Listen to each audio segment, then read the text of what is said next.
সম্মানিত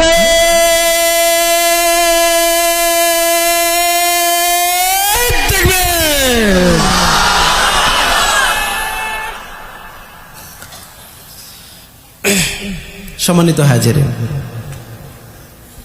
এইভাবে যদি আমরা প্রত্যেকটা কাজে আমরা যদি ঝাঁপিয়ে পড়তে পারি, সমস্ত জড়তা সমস্ত পিছুটানকে ছিন্ন করে বুকের সমস্ত শক্তি আর সাহসকে উজাড় করে যদি আমরা এইভাবে প্রত্যেকটা কাজে এগিয়ে যেতে পারি, তাহলে মুসলমানের সফলতা, মুসলমানের শান্তি, মুসলমানের কাছে গোটা পৃথিবী মুসলমানদের পায়ের মধ্যে এসে সালাম করবে। ঠিক না বেটে?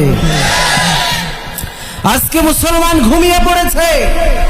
মুসলমান আজকে শুধু নামের মুসলমান, কিন্তু কাজের বেলায়, কামের বেলায়, আসল কাজের বেলায় মুসলমানদেরকে খুঁজে পাওয়া যায় না। চিল্লায় পড়েন ঠিক কিনা? মুসলমানদেরকে সব সময় রেডি থাকতে হবে ভালো কাজে শামিল হওয়ার জন্য। Always we have to ready to use good work.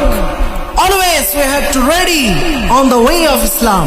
Always we have to ready on the way to Jannah. সব সময় জান্নাতের রাস্তায়, ইসলামের রাস্তায় আমাদেরকে সব সময় অ্যাক্টিভ থাকার দরকার আছে না নাই?